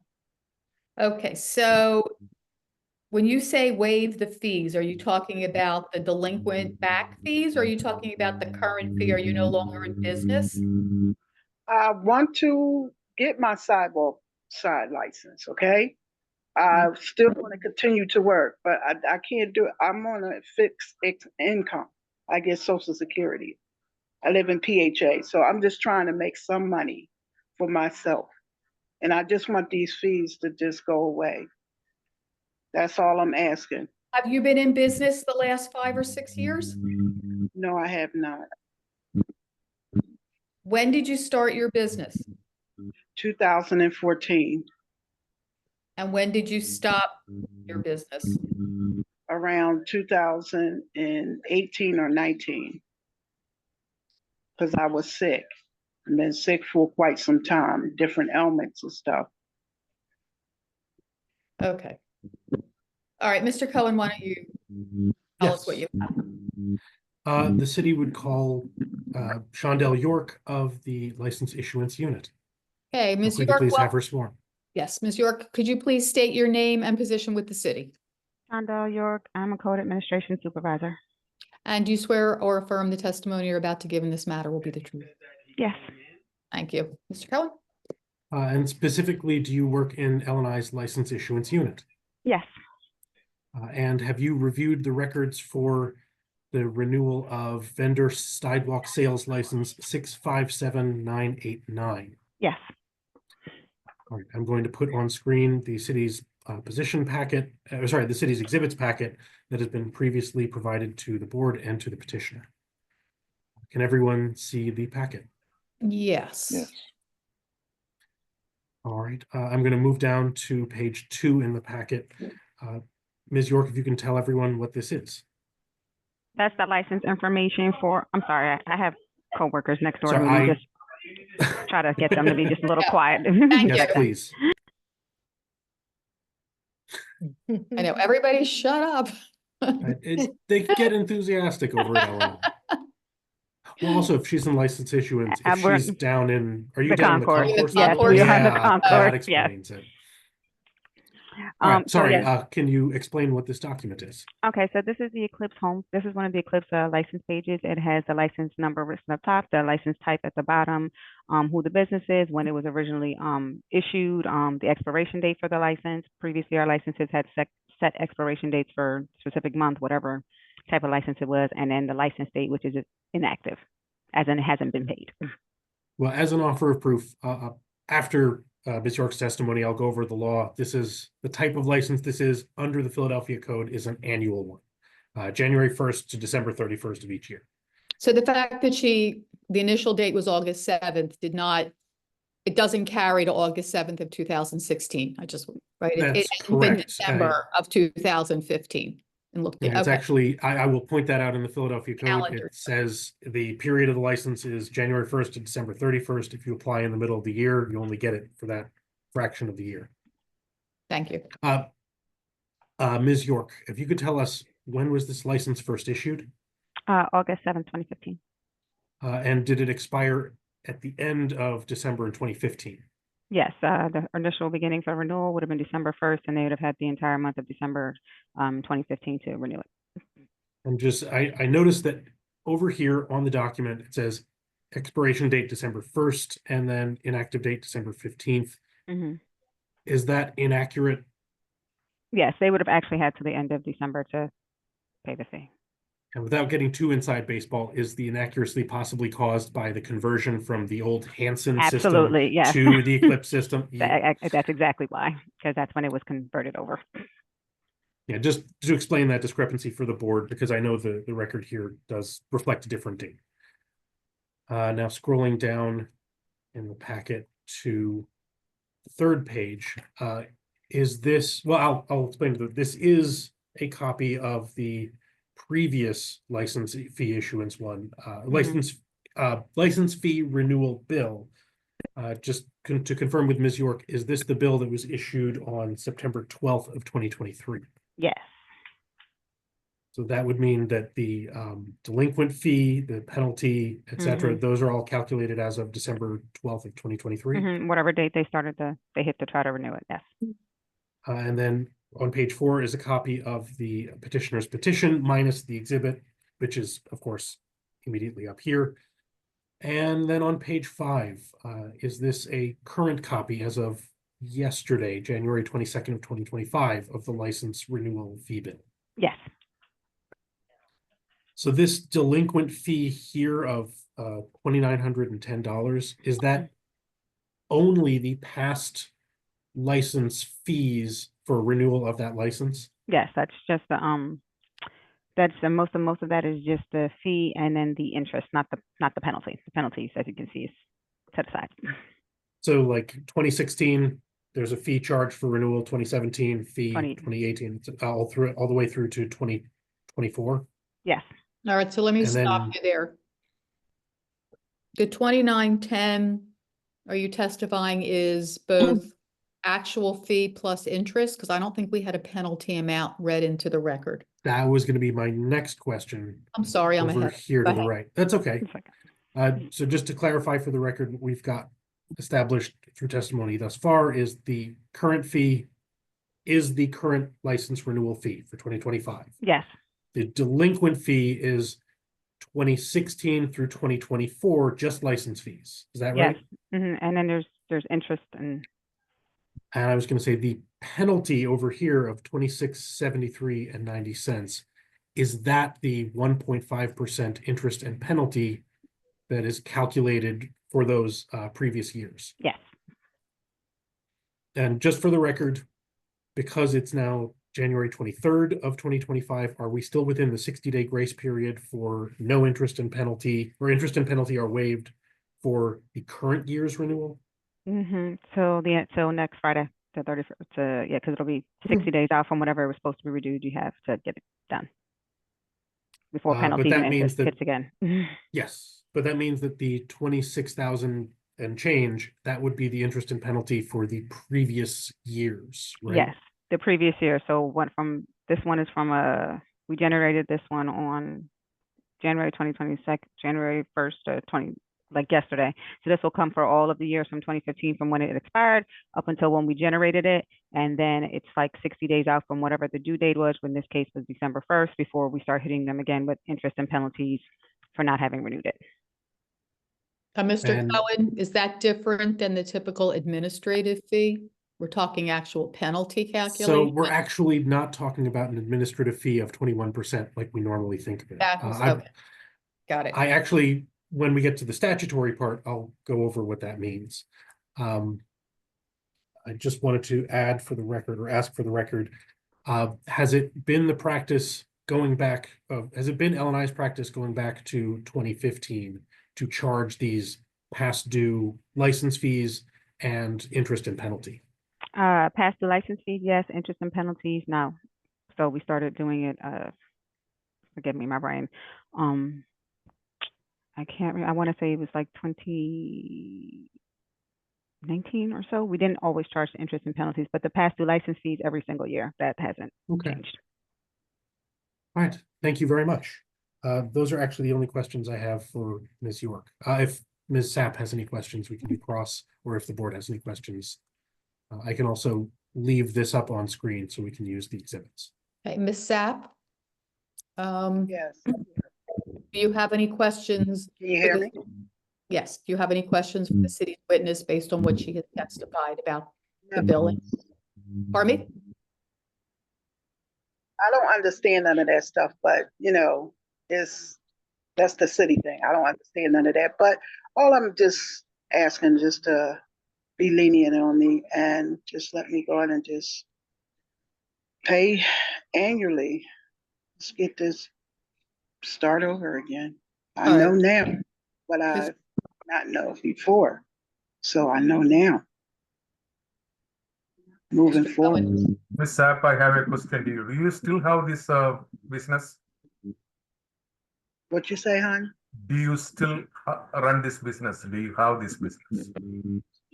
What, PHA? No, the runway. Are you still in business? Are you still in business? I still have my business, but I haven't done nothing. I would like to do something if I can get past this, What kind of business is this? I deal with clothes, authentic fragrances, authentic footwear, cards, a little bit of different types of stuff. Okay. Any other questions from board members? No. Okay. Mr. Cohen, anything else? Yes, and I will start with an apology. This is going to get pretty dense and pretty mathematical. Well, keep it short. I will try. So, starting with page 6 in the city's packet, Exhibit C5, I actually have reproduced sections of the code 9203 for street vendors and specifically 9205 for the type of sidewalk sales license that Ms. Sapp had. I'm actually going to start jumping down to 9205 because that's going to answer Chairwoman Weiss's question directly about the license period. Over here under sub 3B, every license to engage in sidewalk sales shall be issued on the first day of January this calendar year and shall be effective unless suspended or revoked until the 31st day of December. So that's what sets our January 1st to December 31st annual period for each license. It's set by statute, and that statute has existed in more or less the same form since 1976.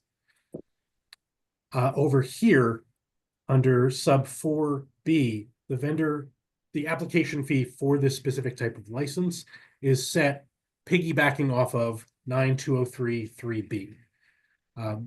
it's kind of annoying, but if you'll bear with me, this has been the case since, I think also going back to the 1980s, but it was amended in 2017 to split the initial license application fee from the annual fee. All we're talking about is the annual fee. We're not talking about the initial license fee. Going back up to 92033B, this is where we get that $330 per year annual license fee. So 3B.2, the annual license fee is $330. Before 2017, before April of 2017, it was $300 per year. I'm not going to show you, but I've included in the exhibits packet the specific city council bills adopted in 2017 and in 2008 that changed the various pieces of these Philadelphia codes. The board can review that if they wish to through the city's position statement. But one of the keys here, and forgive me, I have to scroll down through a lot. I included the entire text just to be safe. One of the keys here comes from section 9102, which applies to all licenses under chapter 9 of the Philadelphia Code. 9102 sub 6, any license fee imposed by the Philadelphia Code, if it's not paid when it's due, interest accrues at 0.5% per month and penalty accrues at 1% per month. That we just combine it to 1.5% under that penalty part of the license fee bill. But that has been the case. That has been part of the Philadelphia Code, I think, since I want to say 1962 or 61. So it's interest at the rate shall be charged, shall be added to each month or fraction thereof. It's not an optional thing for the city to do. The city must charge these rates. Now you heard from Ms. York. She said that the city has also been charging the past license fees. It's been the practice pretty much since 2015 for this expiration of this license to charge the past due license fees when someone, after a couple of years, tries to renew their license. That was actually codified in regulation in 2020, even though the practice had pre-existed that. So you can see right here, it's actually a regulation of that same section 9102 sub 6. The license fee for any renewable license is automatically imposed on the first day of the license period. So that means that January 1st of 2016, the $300 license fee was imposed. Same with January 1st of 2017, $300, et cetera, going forward in time. And do you know if during COVID in 20 and 21, there was a moratorium on those licenses? There was not. The practice and this regulation pretty much confirm that if the activity authorized by the license is discontinued, the applicant must request a request to close the license must be submitted to the department. So essentially that's if they want to, they can. I'm sorry, Chairwoman. I was going to say, and so if in fact they were not going to be in business for a given year, the process required, the ordinance requires with the regs that the city be notified that they're closing out the license. And then if they wanted to start up again a year or 2 or 3 or 5 later, they could just begin again with an initial new application for a license. Is that exactly? And the reg even says, unless the license is affirmatively closed, that license fee will continue to accrue with the interest and penalty. So it's, again, not optional for the city. If down here it says if the payment is made within 60 days, that penalty and interest is waived. So that's what I meant earlier when I said we're within that 60-day period from January 1st of 2025. Right. If she pays now, the interest and penalty for 2025 is waived, but we still need to deal with the interest that had accrued for 2016, 2017, 2018, et cetera. Okay, so the assumption is that if you have not informed the city that you're no longer in need of the license because you're not in this business anymore, that you are in this business, and therefore we're assuming you should have renewed the license each year and failed to do so. Exactly. Okay. And that's if the person wants to continue, if they want to renew their license and continue the business. And here, actually, I think we already had testimony from Ms. Sapp that she did continue the business until 2018 or 2019 after her license expired at the end of 2015. And essentially what she's asking now is forgive the years that I wasn't doing work after 2019, but I still hadn't told L&I that I'd stopped. And Ms. Sapp, were you, I guess I know the city doesn't cross-reference. For the years that you are in business, did you file tax returns with the city for any income you earned? Business privilege, pardon me? No, not at all. Can't hear you. Can't hear me? Hold on. Go ahead. That's And the better. repeat your No, answer? not at all. No. Not at all. Do you have? Okay. So that, okay. Mr. Cohen, anything else? I guess only to say that the regulations and statutes that I showed the board, they are not optional to the city. They compel the city to make these charges, but it is also not compelling Ms. Sapp to continue her business or try to renew her license if it's too cumbersome to do so because of the failure to affirmatively close the license. She doesn't need to renew it or continue doing that business. But if she does want the privilege of doing that business, the law does compel these charges. Okay. Any other questions from board members? No. All right, Ms. Sapp, did you have any closing remark you wanted to make? What do that means in y'all terms? I don't know that terminology. I think what Mr. Cohen was saying is that the city laws and regulations require that once you take a license out for a specific business, it must be renewed each year. If you fail to renew it and you don't notify the city you're no longer in business, they assume that each year you should be renewing it. And when you do, even if it, however many years later, go in for a renewal, they do charge you for all the years that you did not make that renewal application, because they didn't know or have no way of knowing whether you were still in business or not in business. They assume you were. And that's where a lot of the fee comes. They're charging you for all the years you didn't renew the license after 2015. Even if a person's sick. Well, they didn't know that. You didn't tell the I have city. paperwork. But each year you did not in any of those years close out the license. And the city would have no way of knowing you were no longer in business if you didn't close the license out with the city. They assumed you were, they had no reason to think you were no longer in business and in need of the license. The burden is on the person who owns the license to tell the city that they no longer can do the business or want the business or the status of the business. The city just will continue to assess the fee until the person who owns the license tells the city otherwise. Well, this is my first business license and sidewalk side license. So I didn't know all that. I was working with a few people. They didn't tell me none of that after I got sick. So a lot of this stuff is new to me, and I'm listening and I'm taking heed to it. I'm just asking for forgiveness for not communicating with you guys. Okay, we're going to step back. Everybody just stay where you are. Okay, 1 second, everyone.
Where's my board? There it is. All right. Okay, I think we're back in session. We have all our board members. All right, we have everybody. Thank you. Okay, the tax review board is back in session. We took some time to discuss the circumstances and the billing in question along with testimony, and it's our decision to abate the interest and the penalty that has accrued, understanding that there may have been some lack of knowledge. I know the city, city doesn't really send out renewal notices. Sometimes it's hard for new business owners, but the license fees are due and owing. We do recognize that.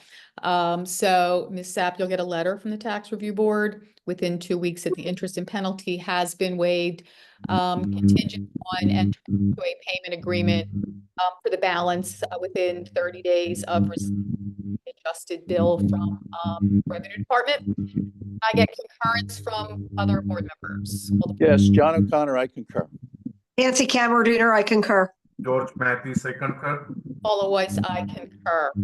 And so, as I said, you will get a letter from the tax review board in 2 weeks with the decision to abate interest and penalty. Either side may appeal to the Court of Common Pleas should they so desire. Otherwise, you should be in contact with the Revenue Department if you need to, in order to make arrangements for the balance.